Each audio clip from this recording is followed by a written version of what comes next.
Yoga College of India in Beverly Hills. And our little group here represents a cross-section of the student body who've been doing yoga for a very length of time. Some, quite a few years. Me, I've been doing it for over 40 years, and that's the only form of exercise I've been doing, and I think I'm doing pretty well for a senior citizen. So, this cross-section, there's some young parents in there, some grandparents in there, some people in their 20s, and in their 30s, 40s, 50s. So yoga is for everyone, that's what I'm just trying to say. Now, while I'm talking, they will be doing the postures. We start with a breathing exercise. Now, we believe that breathing and the health of the spine are two very important components for a healthy, happy life. So the first thing we do is prepare our bodies for the exercises by breathing. We call it pranayama breathing. Now observe them starting. Hands under the chin. You inhale through the nose, raising the elbows, which stretches the chest and opens up the lungs a little more, receiving more volume of air and oxygen.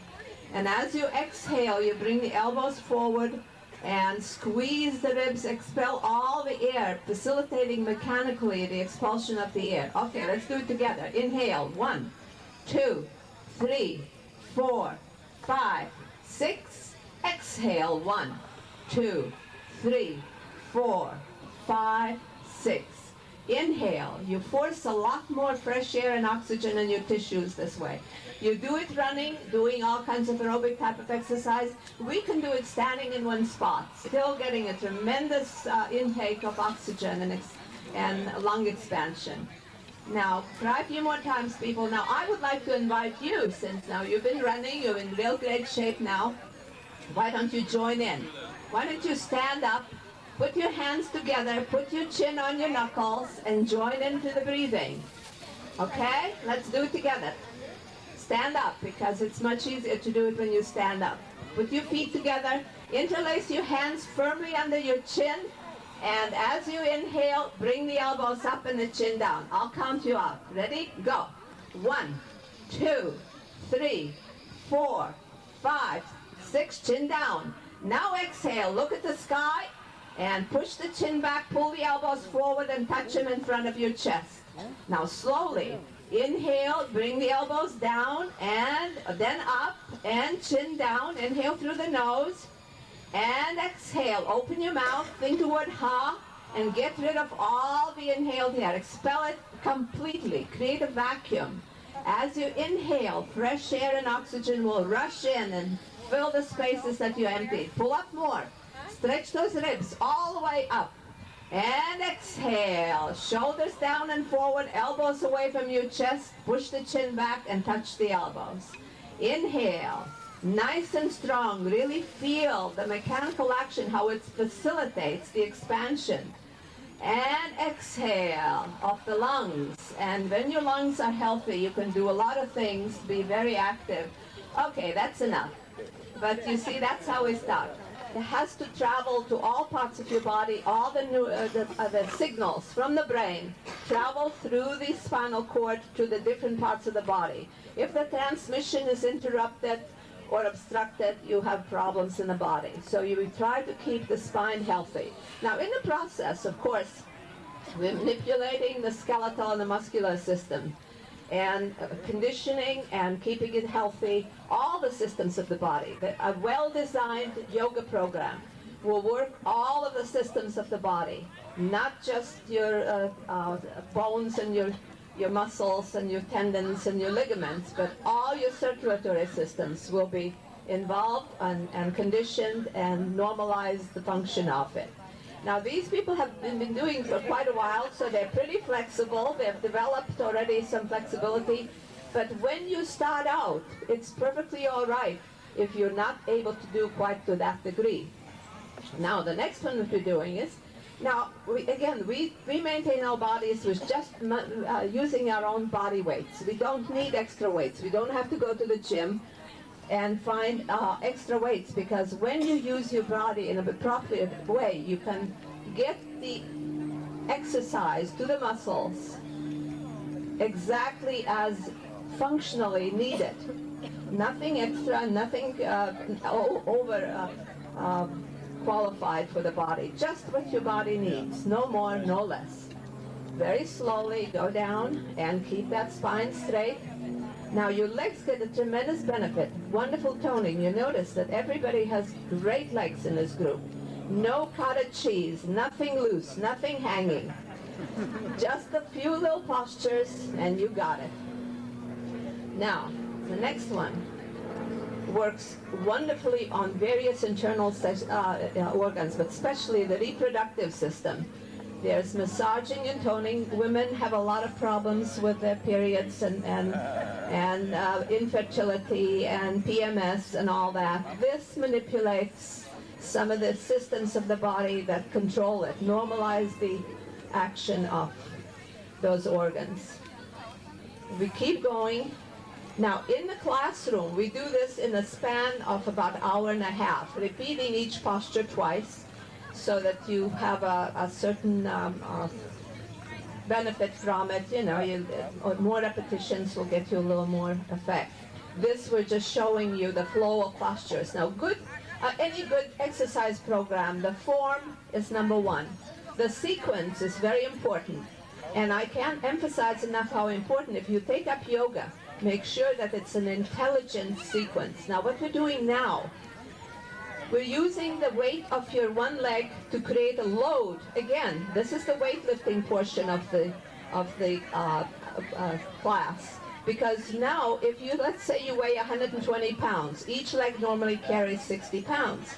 Now you load it 120 pounds on each leg. But in addition to that, there's a tremendous micro-muscle involvement in order to maintain a one-legged posture. It's not just the legs that are working. It's extremely demanding on the entire body. It is just about every single muscle. It's like walking a tightrope. And your workout is tremendous. That's how they keep the fat off their bodies. Balancing on one leg. Very simple. Okay, now we were manipulating the spine forward. Next we're going to manipulate it backwards. Still a one-legged posture, because again we find that is very beneficial for the toning of the body, but we're also working the spine. It looks very beautiful, looks very graceful.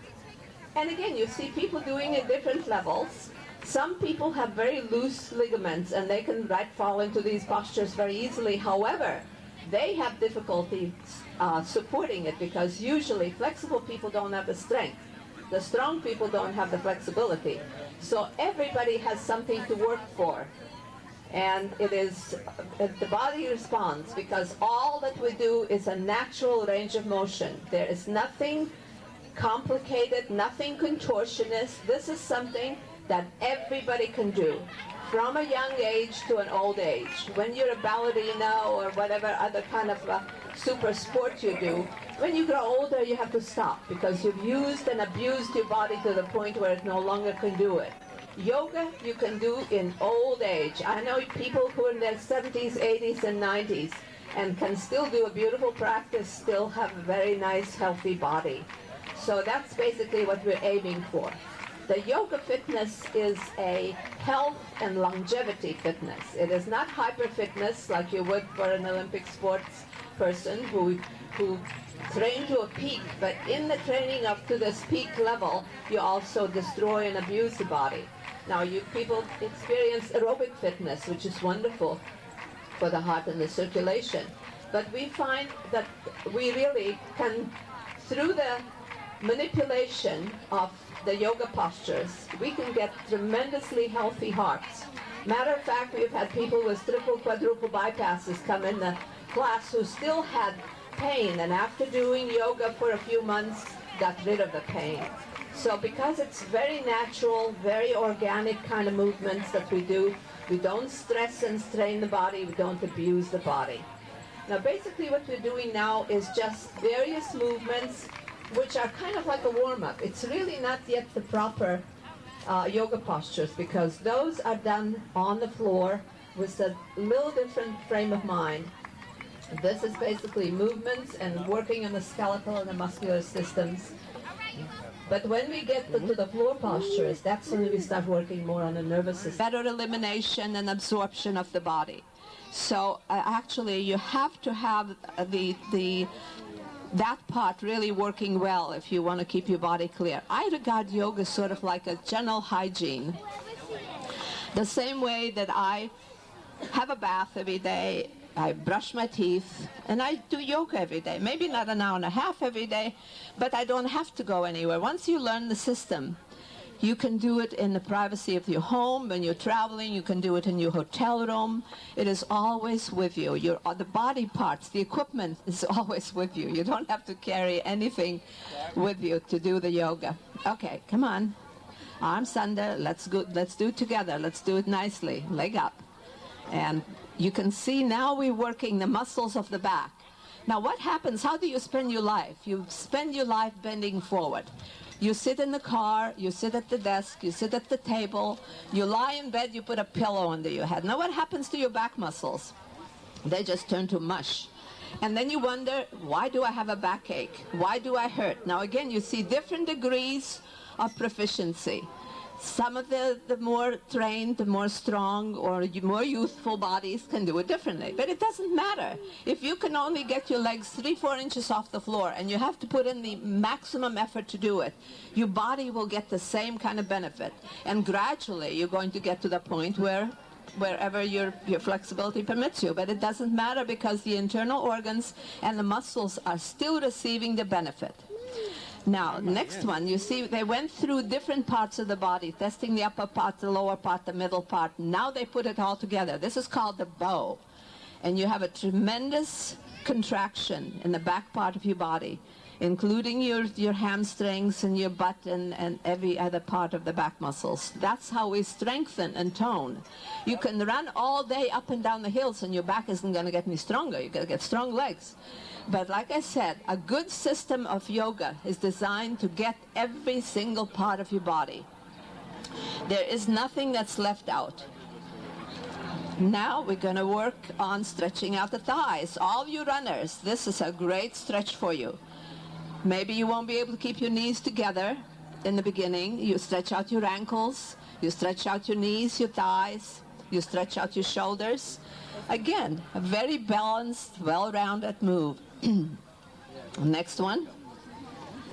This is wonderful for stretching out your heart and lungs. It's a very gentle, non-demanding posture, but the benefits are fabulous. If you have an old grandma at home whose brain isn't functioning very well anymore, if you can get her down, get her head down between your arms, stretch a little bit, we'll stretch her lungs, we'll stretch her heart, and we'll bring extra blood and oxygen to the brain. You don't have to do a handstand or a headstand to get extra oxygen to the brain. And oxygen, of course, is the thing that we all need to live and survive.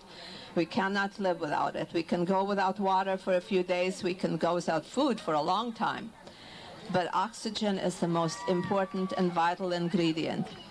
And yoga helps you deliver all those, including all the neurotransmitters from the brain, the hormones from the various endocrine organs. Every single organ is made to function synergistically, creating good health. All right.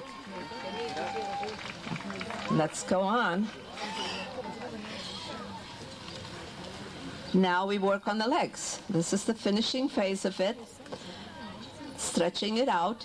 Again, you runners, I'm sure you're aware of this move.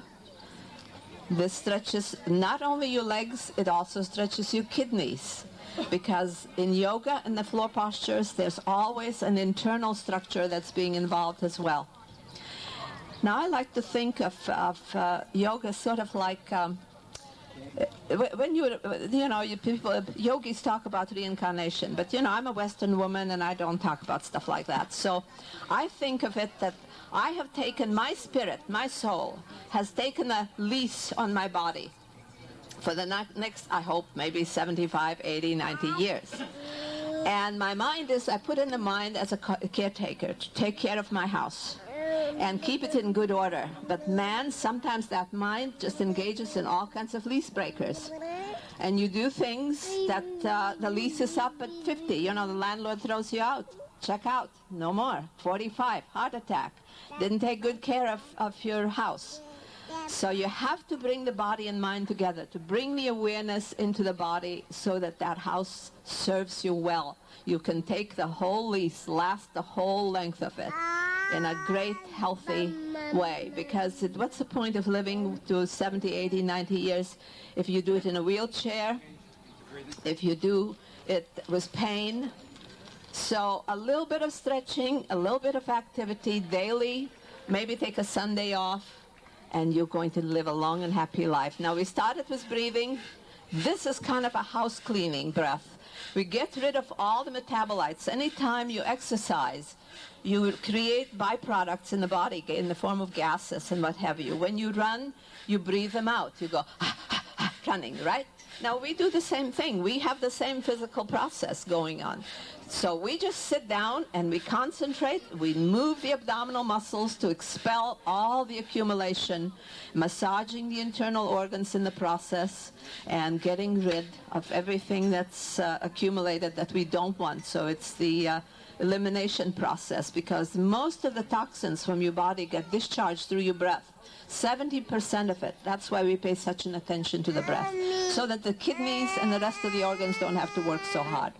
Anyway, this is our little program. If any one of you got inspired and interested in trying to learn about it, we have a young man here, Henry. Where are you, Henry? He has flyers.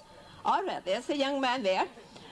He's 70, I don't know how many years young, but anyway, he is going to give you the information on the school schedule and what's involved, and you can learn this thing, and then it's yours for life. You can do it anywhere, anytime. And thank you very much. And thank you, group. You did beautifully.